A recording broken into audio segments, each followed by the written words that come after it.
الحمدللہ رب العالمین والصلاة والسلام علی سید المرسلین اما بعد فاعوذ باللہ من الشیطان الرجیم بسم اللہ الرحمن الرحیم الصلاة والسلام علیک یا رسول اللہ وعلی آلک واصحابک یا حبیب اللہ الصلاة والسلام علیک یا نبی اللہ وعلی آلک واصحابک یا نور اللہ۔ فیضان قرآن کے سلسلے میں حاضر ہیں اور آج سورہ رعد کی آیت نمبر 14 سے قرآن پاک کا درس سنیں گے۔ اللہ عز و جل ارشاد فرماتا ہے، بسم اللہ الرحمن الرحیم، لَهُ دَعْوَةُ الْحَقِّ وَالَّذِينَ يَدْعُونَ مِن دُونِهِ لَا يَسْتَجِيبُونَ لَهُم بِشَيْءٍ إِلَّا كَبَاسِطِ كَفَّيْهِ إِلَى الْمَاءِ لِيَبْلُوَ فَاهُ وَمَا هُوَ بِبَالِغِهِ وَمَا دُعَاءُ الْكَافِرِينَ إِلَّا فِي ضَلَالٍ۔ اللہ ہی کا پکارنا سچا ہے اور اس کے سوا جن کو یہ کافر پکارتے ہیں وہ ان کی کچھ بھی نہیں سنتے مگر اس کی طرح جو پانی کے سامنے اپنی ہتھیلیاں پھیلائے بیٹھا ہے کہ اس کے منہ میں پہنچ جائے حالانکہ وہ ہرگز اس تک نہ پہنچے گا، اور کافروں کا پکارنا گمراہی میں ہی ہے۔ اس آیت مبارکہ میں اللہ تبارک و تعالی نے فرمایا کہ اللہ کو پکارنا ہی سچا پکارنا ہے، یعنی ایسا پکارنا کہ جس کا کوئی جواب بھی ملے اور جس پکارنے کا کوئی فائدہ بھی ہو، وہ وہی ہے جو اللہ کو پکارا جائے۔ بتوں کا پکارنا جو ہے یہ باطل ہے، بے فائدہ ہے، بے معنی ہے اور ایک لغو حرکت ہے۔ اللہ کو پکارنے کا ایک مطلب تو یہ بھی بیان کیا گیا، دعوت کا لفظ قرآن پاک میں بمعنی عبادت کے بھی بکثرت بیان ہوا ہے، یعنی جیسے الفاظ ہوتے ہیں والذین یدعون، تو اس کی تفسیر عموماً مفسرین بیان فرماتے ہیں والذین یعبدون، یعنی پکارنا بمعنی عبادت کرنے میں آتا ہے۔ اگر اس کے اعتبار سے معنی لیں تو یہ بنے گا اللہ ہی کے لیے ہے سچی عبادت، یعنی جو عبادت کا مستحق ہے وہ اللہ ہی ہے اور جس کی عبادت ہونی چاہیے وہ اللہ ہی کی ذات ہے۔ تو دونوں اعتبار سے کہ سچی عبادت بھی اللہ کے لیے ہے اور سچی پکار بھی اللہ کے لیے ہے کہ جس کا بندے کو جواب ملتا ہے اور فائدہ ہوتا ہے۔ اور جہاں تک کفار کا تعلق ہے جو بتوں کو پکارتے ہیں، تو فرمایا کہ کفار کا بتوں کو پکارنا اور اپنے باطل معبودوں کو پکارنا یہ ایسے ہی ہے جیسے ایک آدمی کو پیاس لگے اور وہ پانی کے سامنے اپنے ہاتھ پھیلا کے کھڑا ہو جائے، یعنی پانی جا کے لیتا نہیں ہے بلکہ پانی کے سامنے اپنے ہاتھ پھیلا کے کھڑا ہو جاتا ہے کہ پانی خود ہی اس کے منہ کو پہنچ جائے۔ حالانکہ ایسا کبھی بھی نہیں ہو سکتا کہ ایک آدمی پانی کے سامنے صرف ہاتھ پھیلا دے تو پانی اس تک پہنچ جائے۔ پانی حاصل کرنے کا ایک اپنا طریقہ ہے۔ تو اللہ تعالیٰ نے فرمایا کہ جو بتوں کو پکارنے والے ہیں ان کی مثال ایسی ہی ہے کہ جیسے پانی کے سامنے کوئی آدمی ہاتھ پھیلا کے منہ کھول کے کھڑا ہو جائے تو جیسے اس کو پانی نہیں ملے گا، اسی طرح بتوں کو پکارنے والے کو کوئی نفع نہیں ملے گا۔ اور فرمایا کہ کافروں کا یہ پکارنا یہ سراسر گمراہی میں ہے، یعنی اس کا کوئی فائدہ نہیں۔ اس کے بعد اگلی آیت مبارکہ ہے اور یہ آیت سجدہ ہے۔ آیت سجدہ سے مراد یہ ہے کہ جب یہ آیت یا اس کا ترجمہ سنا جائے تو سجدہ کرنا واجب ہو جاتا ہے، لہذا جو بھی یہ آیت مبارکہ سنیں گے ان کے اوپر سجدہ کرنا واجب ہو جائے گا۔ ارشاد فرمایا وَلِلَّهِ يَسْجُدُ مَن فِي السَّمَاوَاتِ وَالْأَرْضِ طَوْعًا وَكَرْهًا وَظِلَالُهُم بِالْغُدُوِّ وَالْآصَالِ، اور جو آسمانوں اور زمین میں ہیں سب خوشی سے اور مجبور ہو کر اللہ ہی کو سجدہ کرتے، اور ان کے سائے ہر صبح و شام اللہ ہی کو سجدہ کرتے ہیں۔ فرمایا کہ آسمان و زمین میں جو بھی ہیں، فرشتے ہیں، انسان ہیں، جنات ہیں یا دیگر مخلوقات ہیں، یہ سب اللہ ہی کو سجدہ کرتے ہیں، اور ان تمام مخلوقات کے سائے بھی اللہ کو سجدہ کرتے ہیں، خواہ خوشی سے کریں یا ناخوشی سے کریں۔ اس سے مراد یہ ہے کہ آسمان و زمین کی ہر مخلوق اللہ کی قدرت کے تحت داخل ہے اور اللہ تعالیٰ کے حکم کی پابند ہے۔ اللہ تعالیٰ کے حکم کی یوں پابند ہے کہ ان پر حکم اللہ تعالیٰ ہی کا چلتا ہے۔ اللہ کی مشیت نہ ہو تو یہ اپنے پاؤں تک نہیں ہلا سکتے، یہ وجود میں نہیں آ سکتے، یہ کائنات کا کوئی کام نہیں کر سکتے، یہ دنیا کا کوئی فعل نہیں کر سکتے۔ تو اس اعتبار سے ہر شے اللہ ہی کو سجدہ کرنے والی ہیں۔ خوشی سے کرنے والے تو پھر جو خوشی سے کرتے ہیں جیسے مسلمان کرتے ہیں ان کا سجدہ ہے، اور ناخوشی سے کریں کہ جن کو مجبور ہو کے سجدہ کرنا پڑے۔ لیکن اس اعتبار سے کہ ہر مخلوق اللہ کی ذات کے سامنے مجبور ہے اور وہ اللہ کے حکم کی اور اس کی مشیت کی پابند ہے، اس اعتبار سے تمام اشیاء اور ان کے سائے اللہ ہی کو سجدہ کرتے ہیں۔ سائے اللہ تعالیٰ کو کس طرح سجدہ کرتے ہیں؟ وہ یوں کہ جس طرح مخلوقات اللہ تعالیٰ کے حکم کی پابند ہیں، اسی طرح سائے بھی اللہ کے حکم کے پابند ہیں کہ اللہ چاہتا ہے تو سایہ وجود میں آتا ہے، اللہ چاہے تو سایہ وجود میں ہی نہ آئے۔ جیسے ہوا ہے، ہوا کا سایہ نہیں، یا اسی طرح لطیف اشیاء ہیں، ان کا سایہ نہیں۔ کیوں؟ اس لیے کہ اللہ تعالیٰ نے ان کا سایہ بنایا نہیں۔ اگر اللہ چاہتا تو لطیف اشیاء کا سایہ بنا دیتا اور جو ٹھوس اشیاء ہوتی ان کا سایہ نہ بناتا۔ تو سائے اس اعتبار سے حکم الہی کے پابند ہیں اور یوں وہ اللہ تعالیٰ کو سجدہ کرتے ہیں۔ اس کے بعد ارشاد فرمایا قل من رب السماوات والارض قل اللہ قل افاتخذتم من دونه اولیاء لا يملكون لانفسهم نفعا ولا ضرا قل هل يستوي الاعمى والبصير ام هل تستوي الظلمات والنور ام جعلوا لله شركاء خلقوا كخلقه فتشابه الخلق عليهم قل الله خالق كل شيء وهو الواحد القهار۔ تم فرماؤ آسمانوں اور زمین کا رب کون ہے؟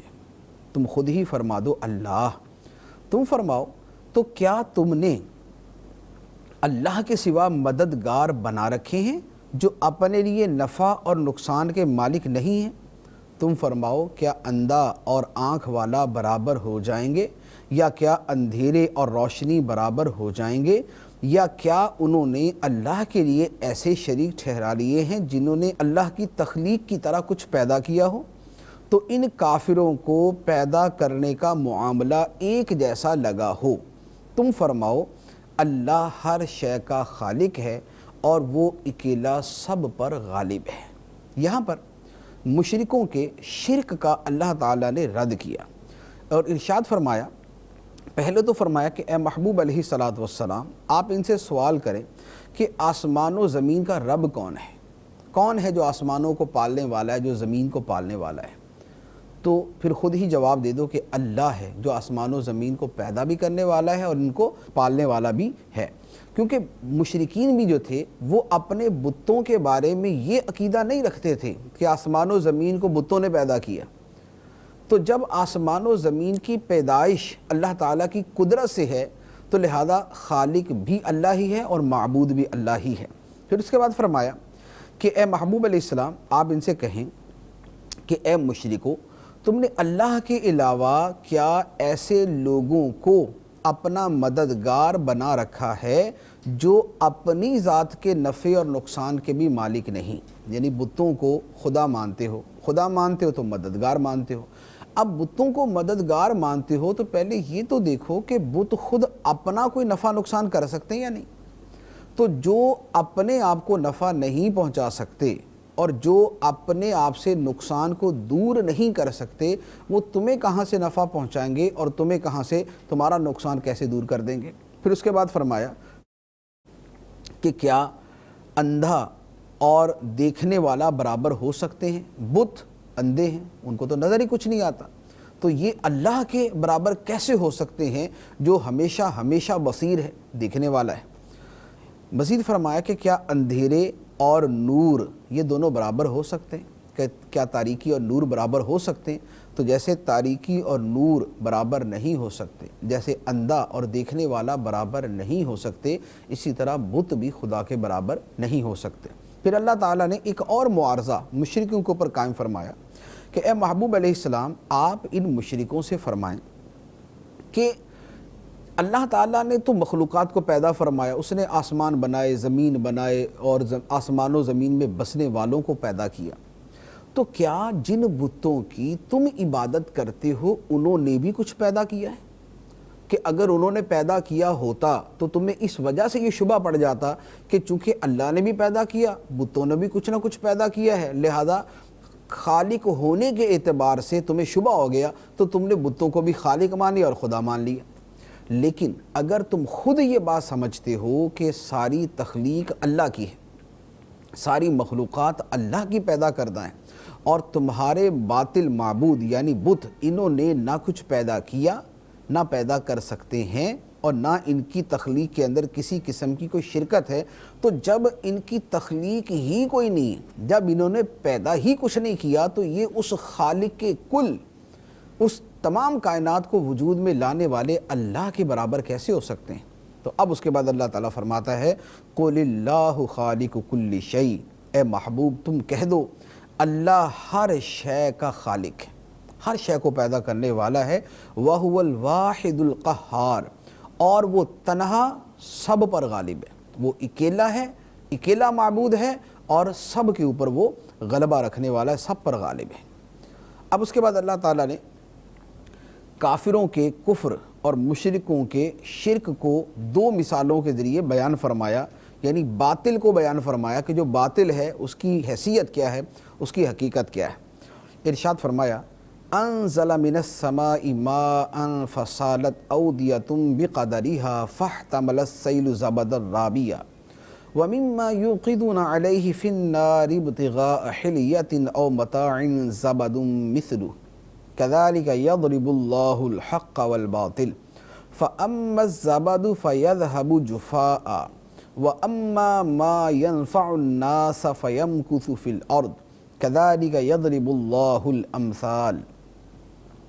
ارشاد فرمایا اللہ نے آسمان سے پانی اتارا تو نالے اپنی اپنی گنجائش کی بقدر بہہ نکلے، تو پانی کی رو اس پر ابھرے ہوئے جھاگ کو اٹھا لائی، اور زیور یا کوئی اور سامان بنانے کے لیے جس پر لوگ آگ دہکاتے ہیں اس سے بھی ویسے ہی جھاگ اٹھتے ہیں۔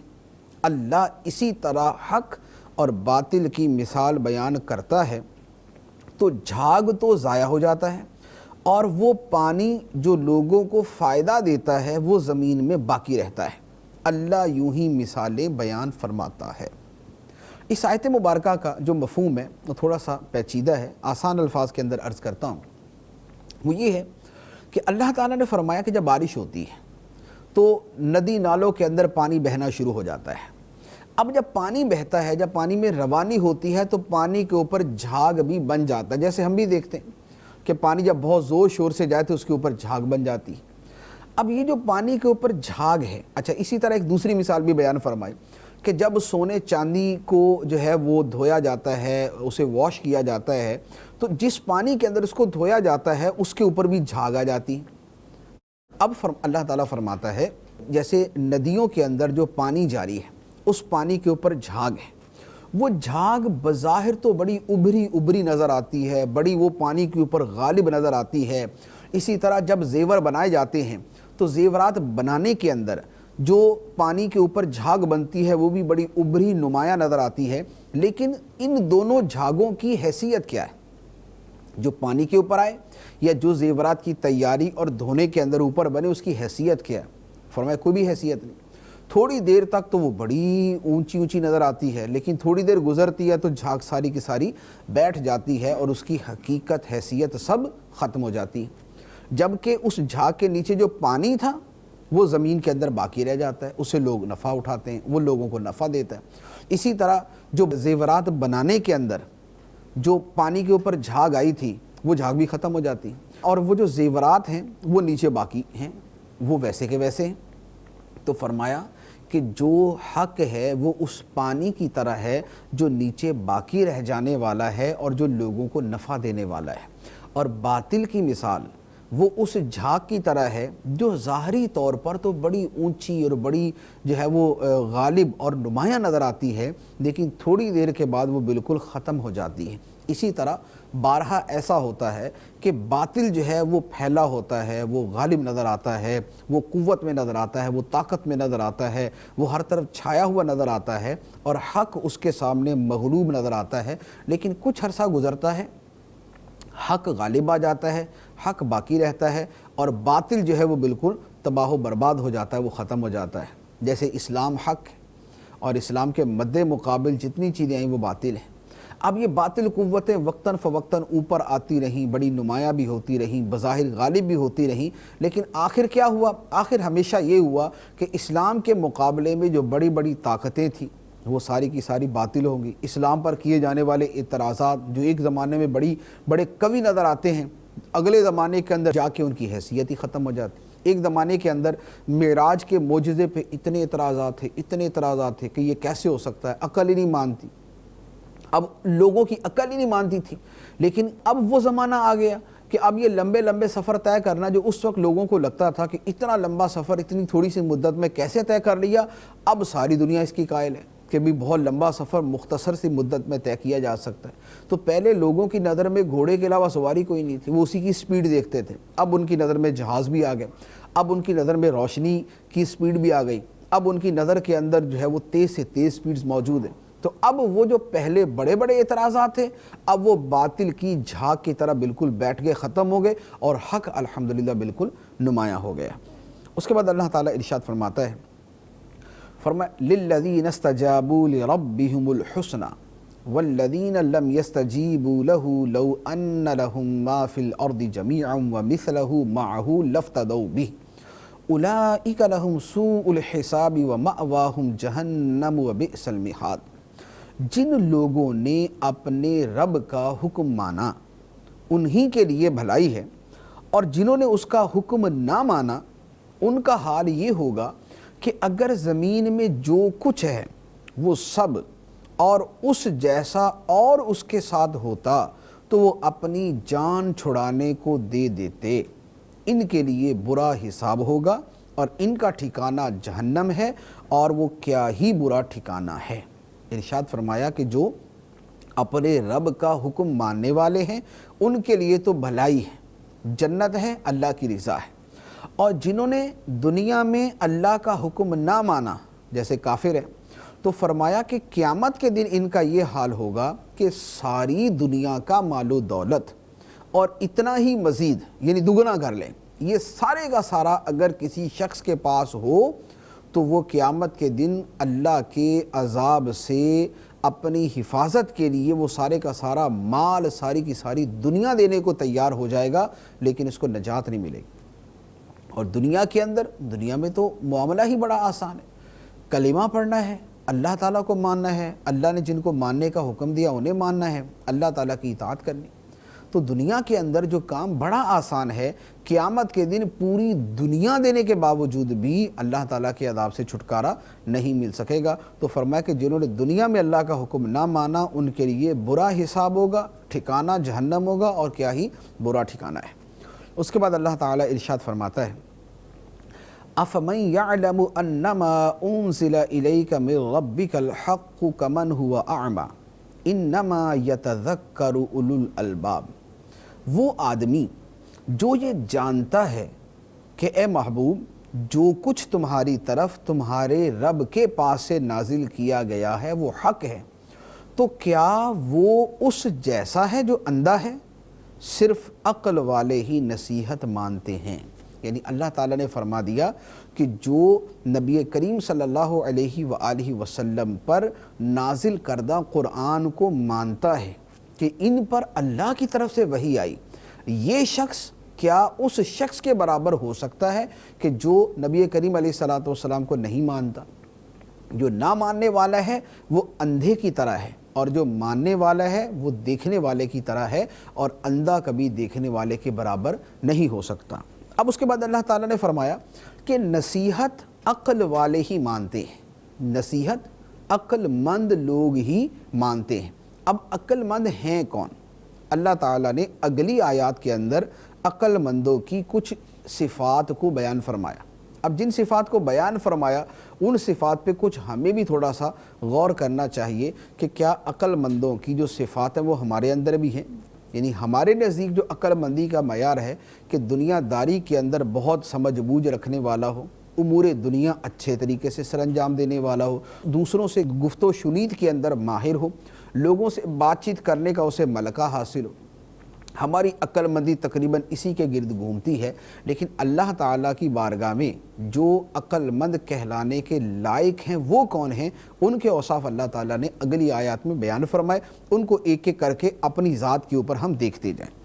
اللہ تعالیٰ ارشاد فرماتا ہے الذین یوفون بعہد اللہ ولا ینقضون المیثاق والذین یصلون ما امر اللہ بہ ان یوصل ویخشون ربهم ویخافون سوء الحساب والذین صبروا ابتغاء وجہ ربهم واقاموا الصلاة وانفقوا مما رزقناهم سرا وعلانیہ وَيَدْرَؤُونَ بِالْحَسَنَةِ السَّيِّئَةَ أُولَئِكَ لَهُمْ عُقْبَى الدَّارِ، وہ جو اللہ کا عہد پورا کرتے ہیں اور معاہدے کو توڑتے نہیں، اور وہ جو اسے جوڑتے ہیں جس کے جوڑنے کا اللہ نے حکم دیا، اور اپنے رب سے ڈرتے ہیں اور برے حساب سے خوف زدہ ہیں، اور وہ جنہوں نے اپنے رب کی رضا کی طلب میں صبر کیا اور نماز قائم رکھی اور ہمارے دیے ہوئے رزق میں سے ہماری راہ میں پوشیدہ اور علانیہ خرچ کیا اور برائی کو بھلائی کے ساتھ ٹالتے ہیں، انہی کے لیے آخرت کا اچھا انجام ہے۔ جو صفات بیان فرمائی ان کو ایک ایک کر کے عرض کرتا ہوں۔ فرمایا کہ جو اللہ کے عہد کو پورا کرتے ہیں، جو بندے کا خدا سے معاہدہ ہے وہ اسے پورا کرتے ہیں۔ اللہ سے کیا عہد ہے؟ اللہ تعالیٰ کو مانیں گے، یہ بندے کا خدا سے عہد ہے۔ ہم مسلمان ہیں، ہمارا اللہ سے عہد ہے کہ ہم 5 نمازیں پڑھیں گے، ہمارا اللہ سے عہد ہے کہ ہم اس کی اطاعت کریں گے، ہمارا اللہ سے عہد ہے کہ ہم اس کی نافرمانی سے بچیں گے۔ تو جو اللہ سے عہد کیا ہے اس کو پورا کریں گے۔ دوسری بات فرمائی کہ معاہدے نہیں توڑتے، یعنی جو لوگ آپس میں جائز معاہدے کرتے ہیں ان کو بھی نہ توڑا جائے۔ لوگوں سے معاہدہ کر کے توڑ دینا یہ دین اسلام کو سخت ناپسند ہے۔ قرآن پاک کے اندر باقاعدہ صراحت سے بیان فرمایا گیا کہ کافروں کے ساتھ بھی اگر معاہدہ کیا جائے تو اس کو بھی توڑنے کی اجازت نہیں، جو ان کے ساتھ بھی جائز معاہدے کیے جائیں ان کو بھی توڑنے کی اجازت نہیں۔ مزید وصف بیان فرمایا کہ جن چیزوں کو اللہ نے جوڑنے کا حکم دیا اسے جو جوڑتے ہیں وہ عقل والے۔ اللہ نے کس چیز کو جوڑنے کا حکم دیا؟ اللہ تعالیٰ نے رشتہ داروں سے تعلقات کو جوڑنے کا حکم دیا۔ تو رشتہ داروں سے تعلقات کو جوڑنا یہ عقل مندوں کی نشانی اور اللہ تعالیٰ کے پسندیدہ بندوں کی صفات میں سے ہے۔ اچھا، پھر ہے اپنے رب سے ڈرتے ہیں۔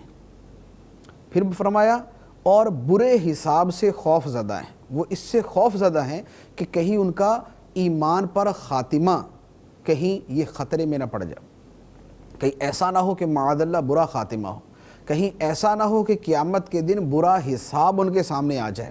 قیامت کے اچھے حساب کے طلبگار ہیں اور برے حساب سے ڈرنے والے ہیں۔ مزید فرمایا کہ اپنے رب کی رضا کی طلب میں صبر کرتے ہیں۔ صبر کرتے ہیں اللہ کی رضا حاصل کرنے کے لیے۔ وہ صبر گناہوں کو چھوڑنے پر بھی ہے، وہ صبر نیکیاں کرنے پر بھی ہے، اور وہ صبر مصیبتیں آنے پر بھی ہے۔ کوئی دنیا کے اندر دکھ، تکلیف، غم، مرض، بیماری آ گئی تو اس کے اوپر اللہ کی رضا کے لیے صبر کرتے ہیں، واویلا نہیں کرتے، شور نہیں مچاتے، ادھر کو ادھر کو ہر ایک کو بتاتے ہی نہیں پھرتے، بلکہ اللہ کی رضا کے لیے صبر اختیار کرتے ہیں۔ اور فرمایا نماز قائم رکھتے ہیں، یہ بھی عقل مندوں کی نشانی۔ اور فرمایا کہ ہم نے جو انہیں رزق دیا ہے اس میں سے وہ خرچ کرتے ہیں، پوشیدہ بھی اعلانیہ بھی، لوگوں کے سامنے بھی دیتے ہیں اور لوگوں سے چھپ کر بھی دیتے ہیں۔ جہاں لوگوں کے سامنے دینے کا موقع ہو وہاں سامنے بھی دیتے ہیں، یا زکوٰۃ لوگوں کے سامنے دیتے ہیں، اور جہاں چھپ کر دینے کا موقع ہو یا اپنی نیکیاں بچانے کا زیادہ ذہن ہو تو وہاں ایسے چھپا کر دیتے ہیں کہ کسی دوسرے آدمی کو پتہ بھی نہیں چلتا کہ یہ بندہ اللہ کی راہ میں کتنا خرچ کرنے والا ہے۔ تو خفیہ اور اعلانیہ دونوں طرح اللہ کی راہ میں خرچ کرتے ہیں۔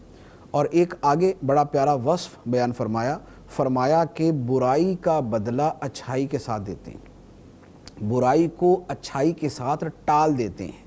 کوئی ان کے ساتھ برا سلوک کرتا ہے تو یہ اچھا سلوک کر کے اس کا جواب دیتے ہیں۔ فرمایا یہ عقل مند لوگ ہیں اور ان کے لیے آخرت کا اچھا انجام ہے۔ اب وہ آخرت کا اچھا انجام کیا ہے؟ پہلے تو یہ کہ جو اوصاف بیان کیے گئے تھوڑا سا ہم اپنی ذاتوں کے اوپر فوکس کر لیں اور ہم اپنے آپ کو دیکھ لیں کہ ہمارے اندر یہ چیزیں پائی جاتی ہیں۔ اللہ کرے کہ اگر نہیں پائی جاتی تو یہ ہم اوصاف اپنے اندر پیدا کرنے میں کامیاب ہو جائیں۔ اب فرمایا کہ آخرت کا اچھا انجام ان لوگوں کے لیے ہے۔ وہ آخرت کا اچھا انجام کیا ہے؟ اللہ تعالیٰ نے اگلی آیت میں بڑے خوبصورت انداز کے اندر اس کو بیان فرمایا جنات عدن يدخلونها ومن صلح من آبائهم وأزواجهم وذرياتهم والملائكة يدخلون عليهم من كل باب سلام علیکم بما صبرتم فنعم عقبى الدار۔ اور وہ ہمیشہ رہنے کے باغات ہیں، ان میں وہ لوگ داخل ہوں گے اور ان کے باپ دادا اور بیویوں اور اولاد میں سے جو صالحین ہوں گے وہ بھی جنت میں داخل ہوں گے، اور ہر دروازے سے فرشتے ان کے پاس آئیں گے یہ کہتے ہوئے تم پر سلامتی ہو کیونکہ تم نے صبر کیا تھا۔ تو آخرت کا اچھا انجام کیا ہی خوب ہے۔ یعنی فرمایا کہ یہ جو اچھے اوصاف کے حاملین ہیں ان کا صلہ کیا ہے، اچھا انجام کیا ہے؟ ہمیشہ رہنے کے باغات ہیں، ہمیشہ کی وہ جنت ہے جو کبھی فنا نہیں ہونے والی، جس کی نعمتوں میں کمی نہیں آنے والی، جو کبھی ختم نہیں ہونے والی، ہمیشہ کے باغات ہیں جن باغوں میں یہ لوگ داخل ہوں گے اور ان کے باپ دادا بیوی بچوں میں جو نیک ہوں گے وہ بھی داخل ہوں گے، اگرچہ ان کی اتنی نیکیاں نہ بھی ہوں کہ وہ اس مرتبے کو پہنچے، لیکن جب ایک آدمی بہت زیادہ نیک ہے تو جنت کے جس مرتبے میں ہوگا اس کے بیوی، اس کے بچے، اس کے ماں باپ اگرچہ اتنے نیک نہ بھی ہوئے تو اللہ تعالیٰ اس بندے کو خوش کرنے کے لیے اس کی بیوی، اس کے بچے، ماں باپ کو اسی درجے کے اندر پہنچا دے گا، لیکن شرط یہ ہے کہ ایمان والے ہوں، کیونکہ ایمان والے نہیں ہوں گے تو پھر بہرحال ان کا جنت کے اندر داخلہ نہیں ہو سکتا۔ اور مزید فرمایا کہ فرشتے ان جنتیوں کے پاس ہر دروازے سے آئیں گے، جو ان کے گھروں کے دروازے ہوں گے وہ ان کے پاس ہر طرف سے آئیں گے، اور فرشتے آ کر کیا کہیں گے؟ سلام علیکم بما صبرتم، اے لوگو تم نے دنیا میں جو صبر کیا تھا اس کے بدلے تم پر سلامتی ہو۔ فرشتے انہیں سلام کہیں گے، سلامتی کی دعائیں دیں گے۔ تو اللہ تعالیٰ فرماتا ہے فنعم عقبی الدار، کیا ہی اچھا ہے آخرت کا اچھا انجام۔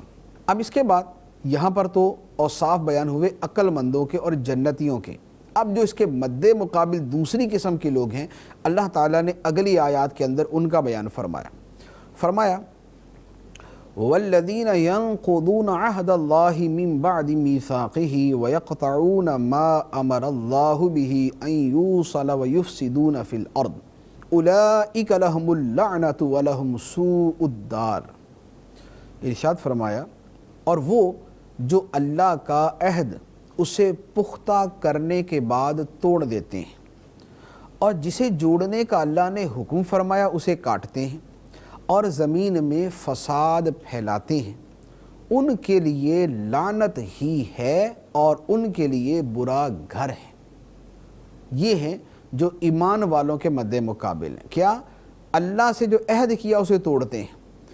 یوم الست میں اللہ سے عہد کیا تھا کہ خدا کو مانیں گے، دنیا میں آ کے توڑ دیا، اب خدا کو نہیں مانتے۔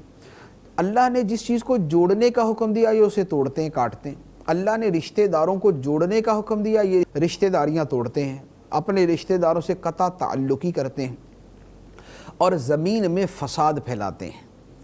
تو فرمایا کہ ان کے لیے لعنت ہے اور برا گھر ہے۔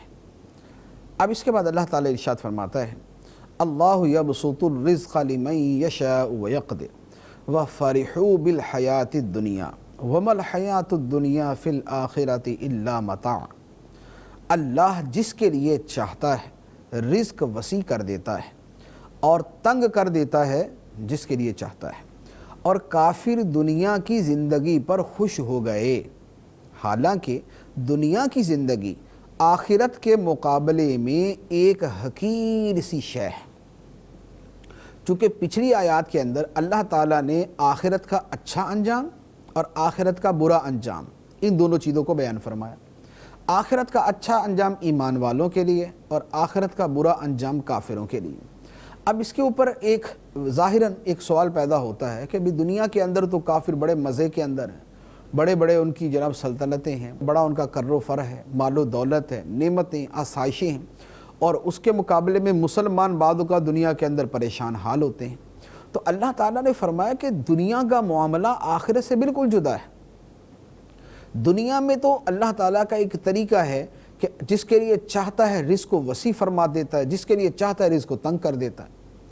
تو لہذا دنیا کی خوشحالی پر آخرت کی خوشحالی کو قیاس نہ کرو کہ جو دنیا میں خوشحال ہے وہ آخرت میں بھی خوشحال ہوگا، جو دنیا میں تنگ دست ہے وہ آخرت کے اندر بھی تنگی کے اندر ہوگا۔ ایسا نہیں، فرمایا اللہ تعالیٰ نے دنیا کا معاملہ جدا رکھا۔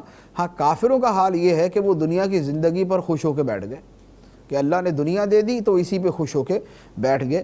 فرمایا حالانکہ دنیا کی زندگی آخرت کے مقابلے میں ایک حقیر سی شے۔ دنیا میں ایک آدمی کروڑوں روپے، اربوں روپے، کھربوں روپے کا مالک ہو جائے، اس کے پاس 500-600 محلات ہو جائیں، ہزاروں کی تعداد میں اس کے پاس گاڑیاں ہو جائیں، فرمایا یہ سب کچھ آخرت کے مقابلے میں کچھ بھی نہیں ہے، یہ حقیر سا سامان ہے۔ پہلے تو اس اعتبار سے حقیر ہے کہ مثال کے طور پہ ایک آدمی کے پاس 1 کھرب روپے ہے، اس کے پاس 10 محلات ہیں، اس کے پاس 1000 گاڑیاں ہیں، ان تمام چیزوں کے ساتھ اگر اسے موت کا ایک جھٹکا لگ گیا تو یہ ساری کی ساری کدھر گئیں؟ نہ 1 کھرب روپیہ کام آئے گا، نہ یہ اس کے محلات کام آئیں گے، نہ اس کی 1000 گاڑیاں کام آئیں گی، وہ تنہا ہی اپنی قبر کے اندر جائے گا۔ تو فرمایا کہ دنیا کی جو زندگی ہے آخرت کے مقابلے میں ایک حقیر سی شے، کتنا بھی کما لو فنا ہونے والی، اور آخرت کی زندگی ہمیشہ باقی رہنے والی، آخرت کی نعمتیں ہمیشہ باقی رہنے والی ہیں۔ تو فرمایا کہ دنیا کی زندگی جس پر کفار خوش ہو کر بیٹھ گئے اور اسی پر انہوں نے اطمینان کر لیا اور اسی پر مطمئن ہو گئے، فرمایا آخرت کے مقابلے میں یہ ایک حقیر سی شے ہے۔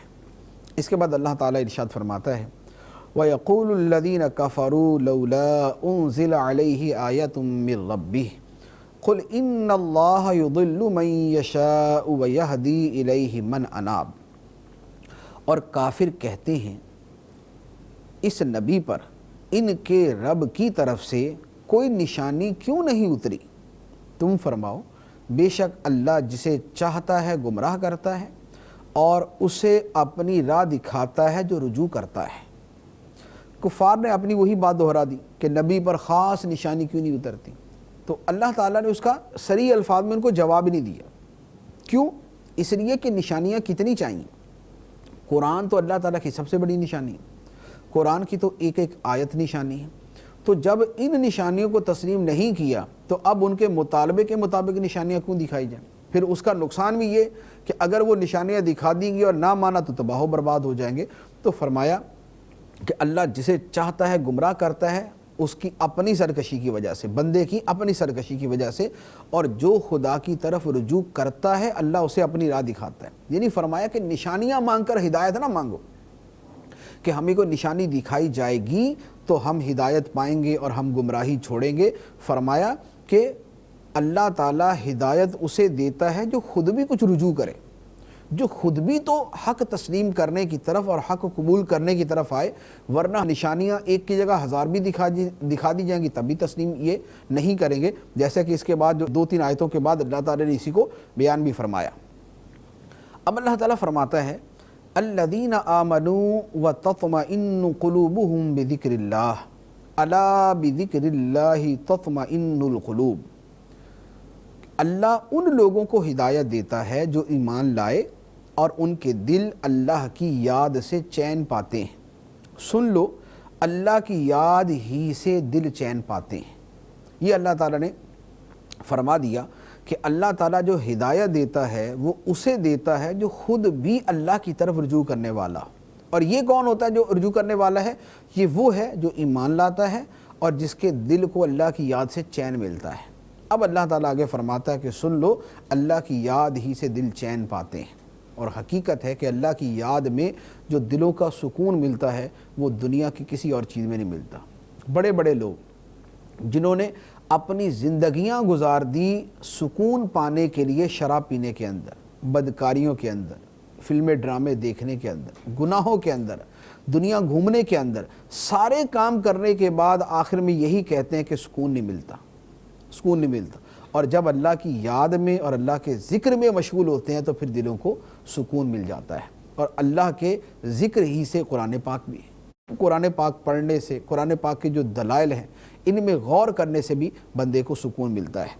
اب اللہ تعالیٰ فرماتا ہے الذین آمنوا وعملوا الصالحات طوبی لہم وحسن مآب، وہ لوگ جو ایمان لائے اور اچھے عمل کیے ان کے لیے خوشی اور اچھا انجام ہے۔ ایمان والوں کے لیے اور اعمال صالحہ کرنے والوں کے لیے، ایمان اور اعمال صالحہ، قرآن دونوں چیزوں کو بیان فرماتا ہے، جو ایمان بھی لائیں اور اچھے کام بھی کریں، فرمایا ان کے لیے خوشی ہے اور اچھا انجام۔ طوبہ کا ایک مطلب خوشی ہے، اور طوبہ کا ایک مطلب جنت کا ایک بڑا عظیم الشان درخت بھی ہے، تو اس کے ترجمے میں یہ بھی بیان کیا گیا کہ ان کے لیے جنت کا وہ عظیم الشان نعمتوں سے بھرا ہوا درخت ہے۔ اس کے بعد اللہ تعالیٰ ارشاد فرماتا ہے كَذَلِكَ أَرْسَلْنَاكَ فِي أُمَّةٍ قَدْ خَلَتْ مِن قَبْلِهَا أُمَمٌ لِتَتْلُوَ عَلَيْهِمُ الَّذِي أَوْحَيْنَا إِلَيْكَ وَهُمْ يَكْفُرُونَ بِالرَّحْمَنِ قُلْ هُوَ رَبِّي لَا إِلَهَ إِلَّا هُوَ عَلَيْهِ تَوَكَّلْتُ وَإِلَيْهِ مَتَابِ۔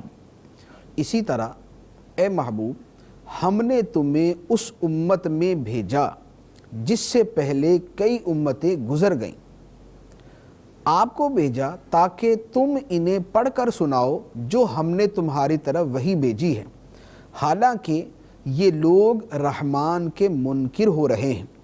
تم فرماؤ وہ میرا رب ہے، اس کے سوا کوئی معبود نہیں، میں نے اسی پر بھروسہ کیا اور اسی کی طرف میرا رجوع ہے۔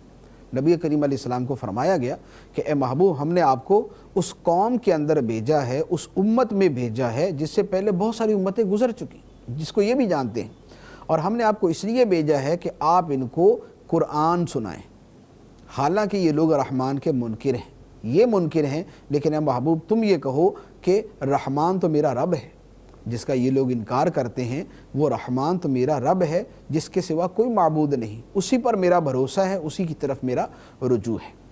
اب اس کے بعد اللہ تعالیٰ نے جو کفار نشانیوں کا مطالبہ کرتے تھے ان نشانیوں کو بیان فرمایا کہ کفار ان نشانیوں کا مطالبہ کرتے ہیں بار بار کہ یہ ہمیں دکھائی جائیں گی تو ہم ایمان لائیں گے، تو اللہ تعالیٰ فرماتا ہے وہ نشانیاں کیا ہیں؟